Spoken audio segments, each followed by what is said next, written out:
Hi guys! So as there is no One Piece chapter this week, I did promise that I would do a theory video. However, I also did the One Piece tag yesterday, so that will be in a link here somewhere and in the description below. So if you want to go check that out, then you can do that. So I guess learn more about me. But yeah, for now this is a theory slash discussion video. The video probably leans more in favor of this being a discussion, as I really want to know your guys' opinion on this topic.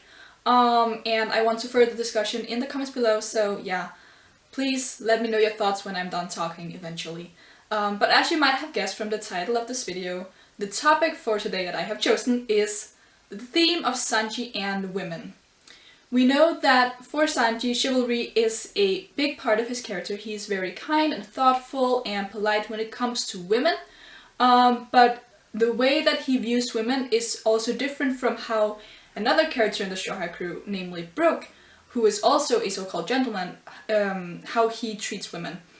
In Sanji's case, he is always very polite, but he's never really invasive. He doesn't do anything that would cross a border, except for some cases with Nami, but Nami is a special case, as the times that Sanji actually do spy on her and sees her naked, it's always at a point where they're quite comfortable with each other because they've been crewmates for quite some time, and he has already seen her naked quite a few times because of a lot of reasons. But unlike Brook, as my point was, Brook is always, when he sees a woman that he finds beautiful, the first question he asks is, "Can I see your panties?"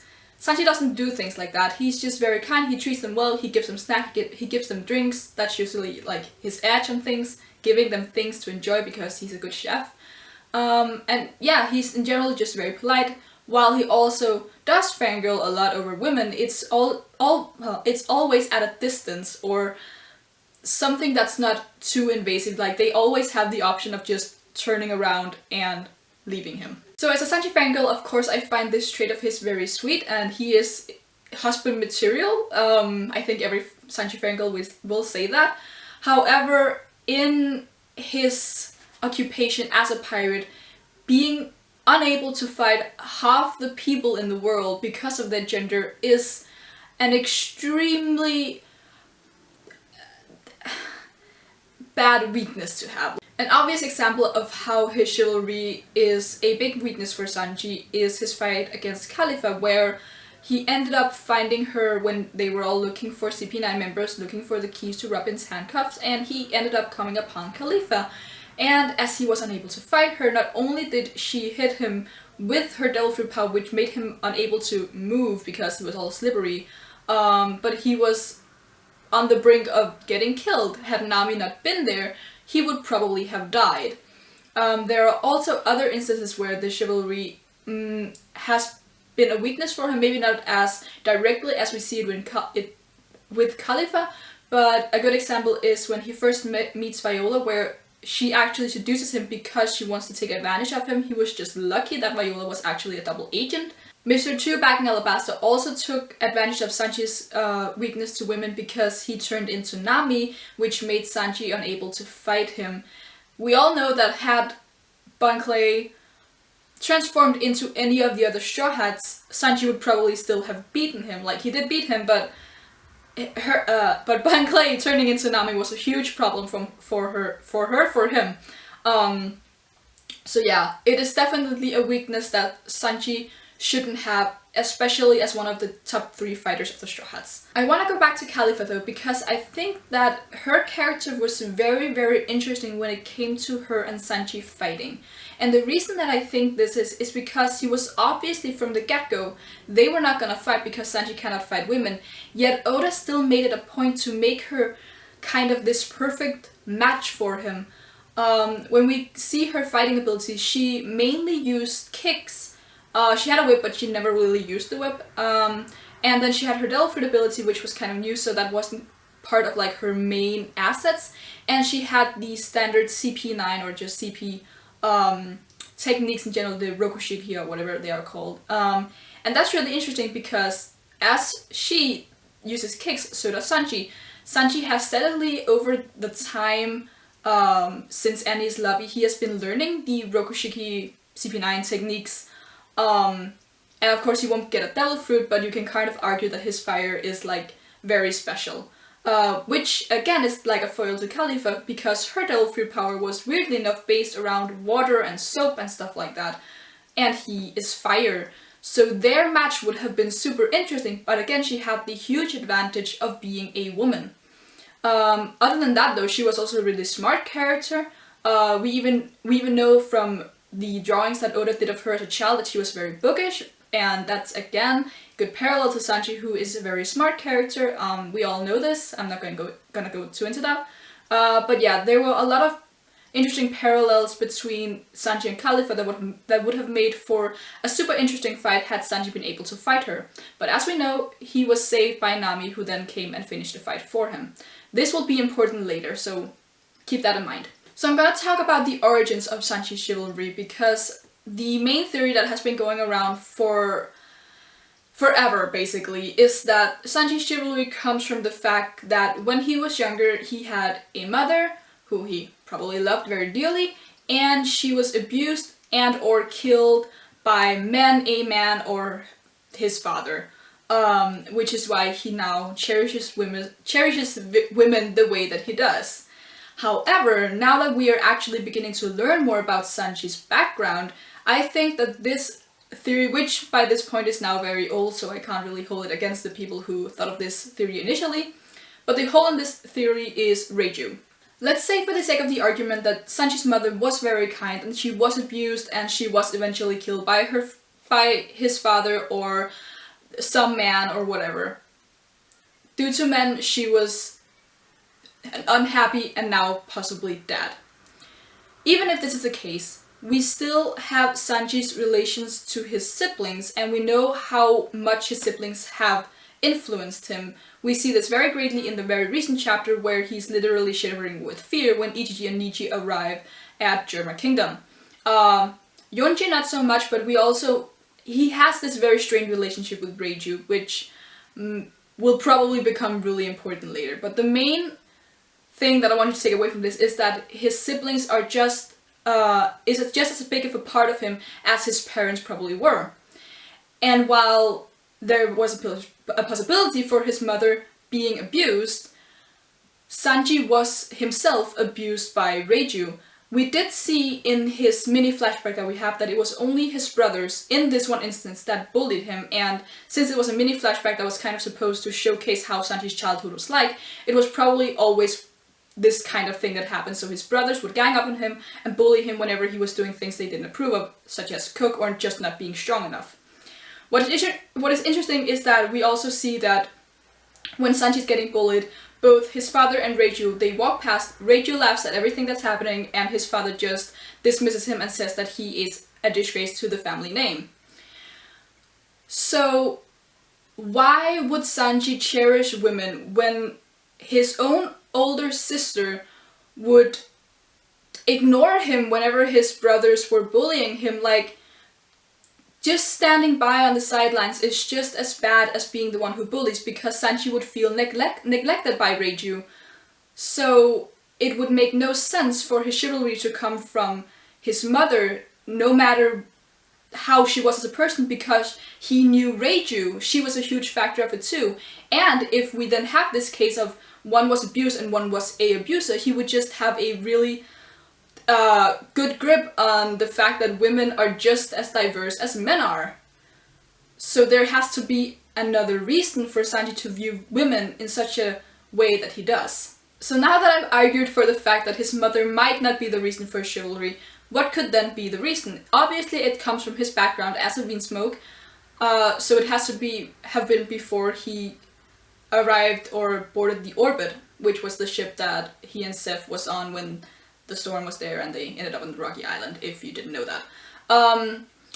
But the first possibility, and possibly the most likely or obvious one, is that it's from his upbringing. He comes from a royal family. Proper etiquette is a thing that must have been taught them from a very early age. And this is still something that sticks with Sanji to this day. He has very good manners, he dresses nicely. He always talks about, like, doing things properly, and he is very much the image of a gentleman, which is very likely to come from his upbringing as a prince. even if he doesn't want to admit it. So yeah, his chivalry might come from the fact that he was brought up as a prince, and he was probably taught something along the lines of princesses and women in general are weaker, or they need to be protected, or they are precious and angels or whatever. I think this is really boring, so I would much rather go with my second option. My second option being mental or emotional abuse. Of course, the only problem with psychological abuse being the reason here is that it is a very dark topic, especially for One Piece, which usually deals with kind of light topics or sometimes dark topics, but more shrouded so that you won't really get it if you're a young reader. The only exception for this is then So, where we very brutally have flashbacks of people getting their limbs torn off and getting tortured. So we can consider this as having been the stepping stone for going into Sanji's darker background. A premise for this theory to make somewhat sense is another theory that I have that I won't get too into, but basically what you need to know is that I have a theory that Sanji's mother was just as horrible as the rest of his family members, and this might have led to Sanji eventually killing her. Whether or not he killed her isn't actually relevant for this possibility to work out. There might have been some other factors, but it is a theory, and if you want me to do a video on it someday, then leave it in the comments below. But what I'm going to talk about here is not really his mother. She will be featured, but Reiju will be my main focus as we actually know her as a character. So what we've seen of the Vinsmoke so far is that there is some kind of hierarchy within them. So we have, from what I've seen, we have Sanji, who is cared the least for. Then we kind of have this obvious hierarchy with Yonji being above him, then Nishi and Ichi, and then I would put Reiju above her, not only because of their numbers, but also because when we see Reiju, she seems like the favorite child. As I said, when we saw the brothers bullying Sanji, we saw Reiju going with her father and just laughing at the sight. And it's interesting, of course, that Reiju was walking with their father as if she was the person who had the right to do so. If Reiju was the favorite child, it would not be too weird for her parents or just her father to be protective of her, or just in general not approve of people trying to hurt her. So while a spat or a fight or a Sanji bullying day would be normal and acceptable for the boys, it would be unacceptable if they tried to harm Reiju in any way. And if, let's say, it was their mother who kept emphasizing that Reiju should not be hurt, Reiju is a woman or something, it would then further help along the mindset that Sanji then created of not hurting women, because his mother was the person who would keep saying that Reiju should not be hurt. And whether or not it has anything to do with the fact that she was a woman, the fact remains that it was the women who were protected, and if he was to hurt Reiju or talk against his mother or something, he would then be punished, as we have seen that his father would not hesitate to do. The reason that I also think that his mother might be more likely to punish Sanji for things like this is because that his father doesn't really seem to care. It was emphasized very quickly, established very quickly that his father doesn't really care about him. He's just a means to an end. He uses him as a tool. There's no point in lecturing him, there's no point in training him, because he'll never become anything, so there's no point in punishing him either. We did see that Sanji did call out for his father when he was imprisoned behind the bars and had the helmet on his head, but we don't know when that occurred or under what circumstances that was, and that might just be Oda trying to keep the mother out of the picture for a little while longer. Either way, whatever the reason behind Sanji's chivalry is going to be important in this arc, because Oda has very specifically said that Sanji's chivalry does not come from Zeph's teachings, which is why I believe that we must have some sort of reason for its existence in this arc, where we're now getting Sanji fully fleshed out. What does this have to do with the current arc? For Sanji, in this current arc that we are in right now, there are three important female characters. There is Big Mom, Reiju, and Pudding. Big Mom representing the mother, Reiju representing the sister, and Pudding representing the lover. As it stands, Sanji has very delicately turned all of them down in whatever aspect they tried to be a part of his life. He has refused the marriage, and he refuses to call himself a Vinsmoke because he does not regard the Vinsmokes as his actual family. He regards the Straw Hats as his family, which is another point that I want to make. But before I get into that, let's just quickly look at how Sanji has treated and how his interactions with women have been before the time skip and after the time skip. Before the time skip, it was very much a gag that Sanji would flirt with a woman and she would then reject him. After the time skip, however, we see a tendency of women inviting Sanji to be with them, however romantic / friendly they might be. But we have the mermaids in Fishman Island who are like, Sanji, come swim with us, come be a part of this lovely thing we have going on. Then we have the thing where Sanji is in between the mermaid's boobs and we have that weird scene and blah blah blah. But that's a thing that happens. He's in good relations with these mermaids. We have Viola in Dressrosa who seduces him, kisses him, and then captures him. But we find out, fortunately for Sanji, that she was a double agent, so it didn't really matter in the end because she turned on the people who worked for Doflamingo. The point I'm trying to make here is that Sanji is now, for lack of a better word, being desired by women. However, he always chooses his crew over the women, even if he's not actually faced with a choice. So he leaves Fishman Island, he leaves all the lovely mermaids behind. When he finds out that Nami, Brooke, Momo, Caesar, and Chopper are in danger, he leaves Viola on the spot, like he doesn't care about her. And of course we know that he rejects Pudding in favor of of not leaving his crew.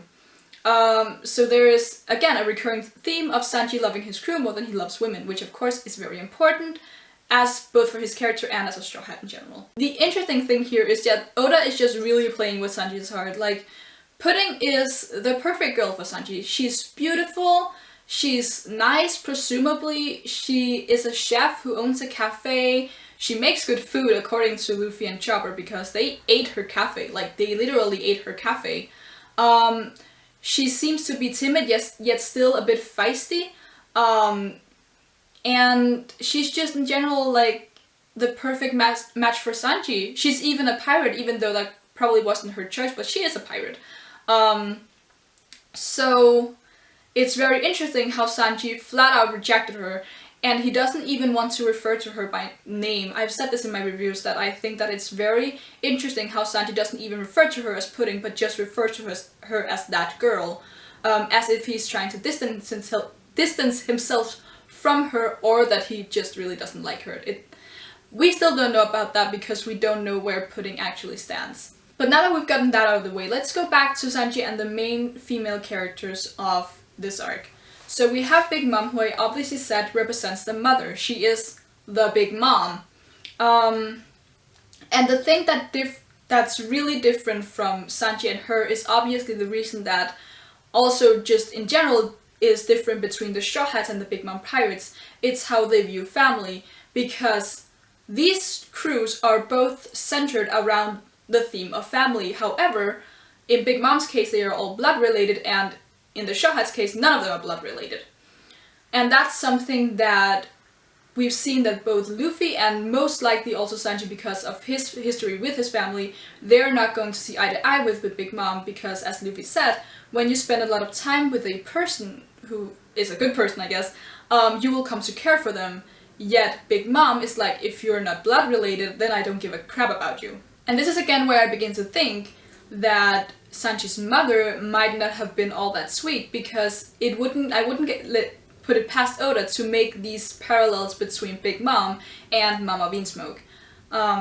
An interesting idea though, which is just kind of like a side note, is that Sanji could very well try to persuade and sweeten up to Big Mom through his cooking. A little hint of this is that in Fishman Island, when he finds out that Big Mom really likes her sweets, he says that since he can make sweets and she likes sweets, then that means that she will like him.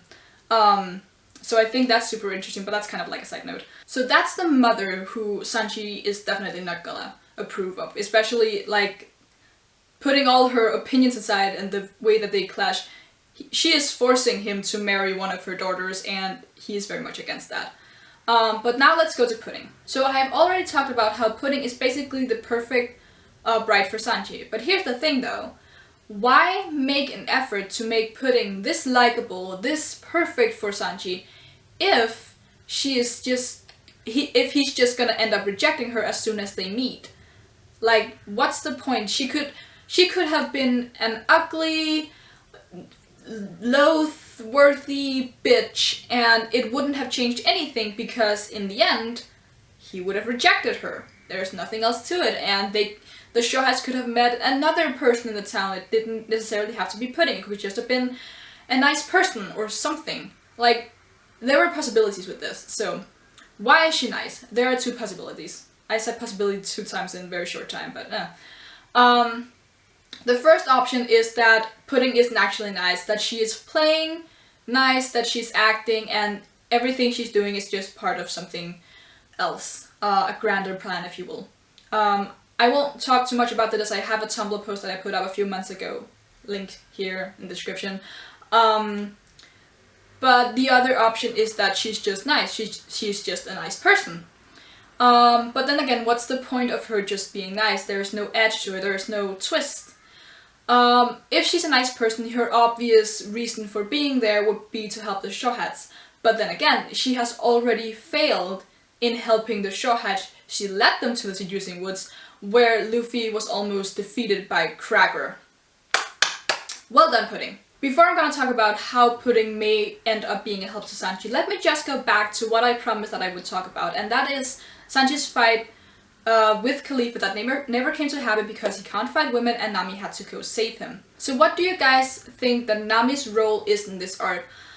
Like, it is very noticeable that Nami has very consistently been the only person to constantly say that they need to save Sanji. From the very beginning, when we learned that Sanji had been kidnapped, even from before that we learned that he had been kidnapped, Nami has been like, we need to save Sanji, and so far, like, not even Brook and Chopper have been this persistent about it. It's only Nami. And I want you to take off your shiver goggles now, because this has nothing to do with any potential romance that might happen between Sanji and Nami. This is all from a story point of view. Because, as I said, Nami saved Sanji from Khalifa, and if you remember, Sanji saved Nami from an arranged marriage between her and Absalom, but what was different from that time is that while Sanji did battle Absalom, it was Nami who ended up dealing the final blow. Do you see where I'm going with this? Every character is the protagonist of their own story, a very famous quote. And for Sanji right now, he is basically in a very dark and twisted fairy tale. He is a prince who has been forced into an arranged marriage with a woman that he doesn't love, and by marrying her, he will then get torn apart and never be able to be with the people that he actually loves. So right now, Sanji is basically just waiting for his knight in shining armor to come and save him from this very, very dark and horrible situation.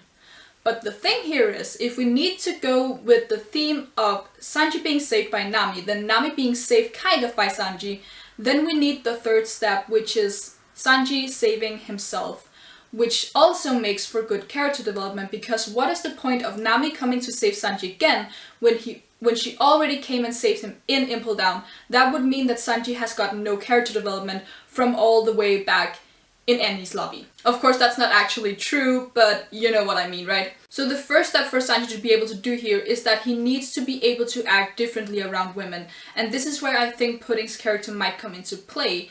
It's not that she will actually help him, as in offer her help, but she will be one of the main factors why Sanji will start acting and realize how bad his chivalry is, and how his chivalry may, or the fact that he might start losing his chivalry might not be a bad thing. I want you to also go back and remember the end of the Baratie arc, where Sanji left, the Baratie obviously, but just before he left, Sanji was very stubborn about not leaving because he felt like he still had a debt to repay to Seth. And what did Seth do about this? He slapped him in the... he didn't even slap him, he punched him in the face. Again, a uncharacteristic thing for Seth to do, as he spent half of Sanji's life teaching Sanji that his hands are precious. You should never use your hands. When you have to fight, you kick people because your hands are only supposed to be used when you cook. Yet Seth still punched Sanji in the face to get the point across. I think we might see a similar thing with Pudding. As I said, Pudding is a very kind and sweet girl, and she is a little bit feisty. The thing about Pudding that I really take away from her character, if she is being genuine, is that Pudding is weak-willed when it comes to making decisions for herself. She is very dependent of what her mother wants her to do, and she only offers her help to the Straw Hats because she's like, okay, they're probably gonna save Sanji, so I might just help them. It's not that she accepts that, okay, this is an arranged marriage, so I might just help them to get out of this myself. She does it for other people. And Sanji might realize that Pudding is kind of in a place where he was at when he was back at the Barrett Sea, where everything he did it for Seth. He didn't do anything for himself. He didn't chase after his own dream. He kind of just buried it. Luffy came along, gave him an opportunity to go to the Grand Line where the All Blue may or may not be, but there's a big possibility that the All Blue is there. Yet Sanji still refused to go with Luffy because he didn't want good things to happen for himself because of this debt he had to replace Seth. So what I want to see, if you can't already figure it out, is that I want to see Sanji possibly like slap Pudding across the face and just like get it into her head that she should make choices for herself. We might not even see Sanji hurt her physically, but he might do something that is uncharacteristic of him in the form of not being super kind and polite to women. So he might yell at her, he might do something that might look like he could hurt her, but just, you know, get the point across in a not polite manner. To further Sanji's character development, I really do think that, again, his chivalry is a weakness and he should be able to fight women. And again, as I said, we have 3 main female characters, and he's obviously not gonna fight Big Mom. Is Pudding is sweet, then I want what I just described to go down. So that leaves Reiju as the last female character he has a potential to fight. There are many reasons why Reiju is the obvious opponent for Sanji. Let's start with the fact that Sanji despises his family. Like, he says on multiple occasions that he does not want anything to do with them, he doesn't view them as family, he refuses to call any of them family members, so his father is not his father just because they are bound by blood. His father is Seth, no doubt. And yeah, he's just in general, like, he beat Yonji up, he's very cold towards Reiju, and Ichi and Nichi are obviously not good memories for him. But the thing here is, we are having the year of Sanji. We know that Sanji is gonna get some major character development, some major character moments. But the thing is, while we do have Sanji trying to overcome the trauma that is his hidden backstory, if we need Sanji to change from the character he was before the year of Sanji, it cannot have anything to do with the scars and the fears that are being brought up right now. Because we did not know that Sanji had brothers, so how could we know that he feared them? We did not know, I mean, we theorized, but we didn't know that he was a prince who hated his life, who was abused by his family, so it wouldn't change anything if that was the thing that Sanji overcame in this arc. Of course he will overcome that, I'm certain of that, but it needs to be something else. We need to see a part of Sanji that has always been there change, and the one thing that we can change in this arc is his chivalry. Or just in general, like, his attitude towards women. So the main thing that would go against Sanji fighting Reiju is that a lot of people will say, if Sanji fights a woman, we change a fundamental character trait from Sanji. Like, this is a thing that has always been with Sanji. His love for cooking and the fact that he never fights women. Those are his 2 main traits. Kind of. But here's the thing. That argument is partly right, yet you're still kind of wrong, and here's why. As far as we know, Sanji already hates Reiju. Like, he hates his entire family, but he already hates Reiju. So he already has a reason for fighting her. The only thing that stands in his way is that he actually cannot fight women. We know this. Again, Oda has said it's not that Sanji doesn't want to, it's because he physically cannot do it. But having Reiju there, a person that he hates, a person that he loathes, and he knows will make his life miserable, like, she already put the slave handcuffs on him. This is a person that Sanji would be able to fight should he ever cross the line between not being able to fight women and start to actually fight women. Another thing that kind of breaks the idea down of Sanji not changing from his fundamental character is that characters need change. You cannot have a character start as one person and then stay the same through the entire series. That is boring, it's not realistic, and Sanji needs to develop further. If not, he becomes a boring character who doesn't learn from his mistakes, aka his mistakes not being able to fight women. And Sanji wouldn't be the first person to go through these changes, and he won't be the last person. When we met Zoro for the first time, he made Luffy promise him that should Luffy ever come between him and his dream, Zoro would cut Luffy down. In Thriller Bark, Zoro sacrificed himself for Luffy's dream, thus giving up his own life and his dream. A change of character.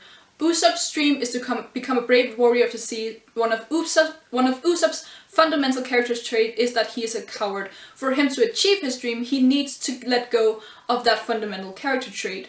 When we first met Nami, she had extreme hatred towards fishmen, and as the series kept on going, that hatred kind of it didn't disappear, but she began not seeing the fishmen as a unity, but she accepted that, okay, this is a race and some people are bad and some people are good. That's just how life works. When we met Robin for the first time, she was suicidal, she was she's still introverted, but she didn't share her emotions, she held secrets, and now, like, and so she said that it's okay if people come after her because she has strong friends who will protect her. Like, look at how far she's come. People change, and Sanji needs to change too. And I'm not saying that after he's fought Reiju, he will be able to fight every single woman on the planet. No, it's a transition. He can't just go from not being able to fight women to being able to be able to fight all women. It's a slow process that will start with Reiju because he already hates her, he already has history with her, and he has a reason for going up against her. In the next arc, this could then be empathized with him being forced to, or standing in front of a female and being like, okay, I can't fight this girl, not yet at least. So what you can take away from this video is that I think that Sanji will fight Reiju, and I think that roots in his dark history, and I also think that his mother was a bitch, basically. Feel free to share all of your opinions, and feel free to tell me how wrong you think I am, because this is a theory video / a discussion video, so I might very well be wrong in everything that I have said. But I do think that Sanji's attitude towards women will change in this arc, because women will be a pivotal point and a pivotal theme in this arc, and I am guessing that we will see great things from Sanji in regards to his development as a character. But yeah, if you liked anything that I had to say in this video about it, was really long, but I have a lot of things to say. But if you sat through the whole thing, you like what I had to say, please leave a thumbs up on the video. And what I really want you to do is leave in the comments below what your thoughts on everything is, because Sanji and women is an important theme and an interesting theme in my opinion. And if this is the first video you've seen of mine, then I normally do reviews of One Piece, Shokugeki no Soma, One Piece, and starting from this week, also Boku no Hero Academia and the One Piece anime. So if you're into any of those, then please subscribe to me, and until next time, bye.